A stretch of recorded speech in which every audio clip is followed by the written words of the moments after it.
to today's episode of This Food in History. We'll be looking at the first food whose origins were exactly where I thought it might be: shepherd's pie. To make sure we're all on the same page, shepherd's pie is a hearty dish that layers lamb, carrots, peas, and a vegetable medley with mashed potatoes. It's all baked together to a nice potato crust. If you use ground beef or so without the lamb, it's actually called cottage pie.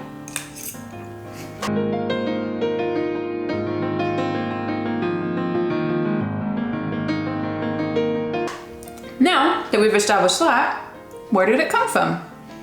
Well, we can sort the country of origin, but the exact details aren't as definite. In fact, when you look this up, basically every article said the same thing. Shepherd's pie was the result of various parts of history coming together to cause the creation out of need. Let's join them in starting in the 12th century. As told by the Irish Times, May 1st, 1169 is the beginning of the Norman invasion, when a deposed king of Leinster, Dermot MacMurrough, returns to Irish soil with the backing of England's King Henry II and Pope Adrian IV.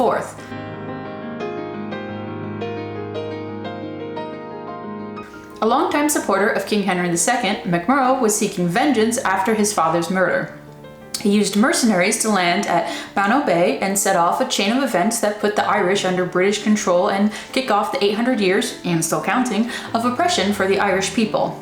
Let's skip about a bit in time, and as Ireland becomes a part of the United Kingdom, Protestantism becomes the official language, even though Ireland was majority Catholic. British and Irish converts to Protestantism becomes the ruling landowners and are protected by the government. So the Irish Catholics are forced into being peasants and work the land. They mostly are impoverished and live in cottages. Skip to 1589 and the potato has been introduced to Ireland. Originally from South America, the potato is a new vegetable on the block. How it made its way to Ireland is actually debated still today. Sir Walter Raleigh is often given credit, though Sir Robert Southwell, president of the Royal Society in 1693, claimed in a meeting his grandfather Anthony Southwell had done it.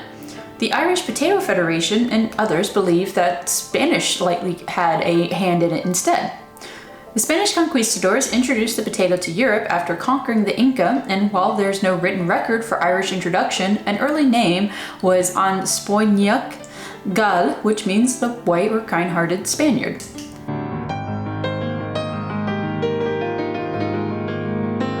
So now we have impoverished Irish Catholics and potatoes in Ireland. The next piece of the puzzle is the meat. Shepherd's pie uses lamb. Beef had become an expensive commodity as the British loved beef and production increased in Ireland. While it wasn't eaten as much anyway by the Irish, they couldn't afford it if they wanted to. What they could obtain was mutton and lamb. We have all the basic pieces now. It takes until the 18th century, though, to put together the dish. The people needed a means to reduce food waste, and a pie was a means to do that. Layering the meat and vegetables left over after a roast and using potato as a crust, which was more affordable than flour-based ones, will have a shepherd's pie. I do want to mention that the English also stake claim for inventing shepherd's pie during these same few centuries, though it could be said that their version was more likely to contain beef, which would make it a cottage pie.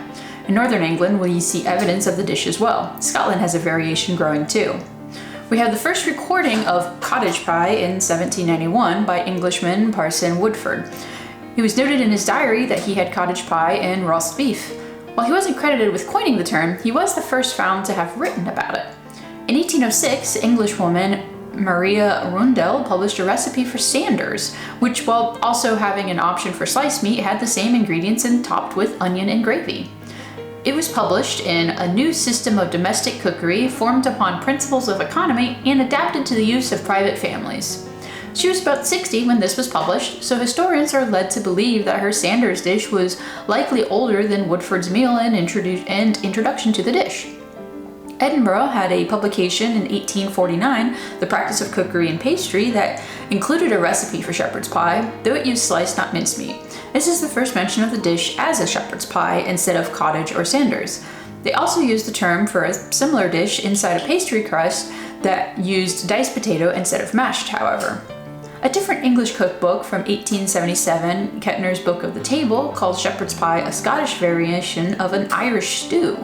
Northwest England also has the Cumberland pie, which uses large chunks of beef, sometimes lamb, and sometimes pork sausage. While who did it exactly first might not be available to us, it does seem that topping meats and veggies with potatoes is an easy dish for those that are impoverished and in need to invent over and over. You can find a version in Indonesia that has pastel tutup, which also uses the structure. It came from Dutch colonists to Indonesian homes. Canada has pâté chinois that also is known as shepherd's pie. South America, the home of the potato, also has variations called pastel de papas, potato cake, which match the structure too. Uruguay has a hard-boiled egg inclusion in pastel de carne. Brazil leaves out the potato for escondidinho and replaces it with cassava root, another tuber. In the end, shepherd's pie and cottage pie appeared in history at similar times in the 18th century. Ireland's version used the cheaper lamb and mutton, while the British lower class used beef. Named for the impoverished living in cottages, that name came about first before a new name was used to differentiate the dishes. We can thank the Scottish for giving the new term, even if it was for a slightly different dish. Now we can find it on menus all over the world, and the dish is a staple for anyone looking for British and Irish cooking. You can enjoy as many variation or remixes of the dish as there are restaurants that serve it. A simple but hearty dish that helped feed those in need for many, many years. This has been This Food in History. Thank you for watching. Please like and subscribe for more.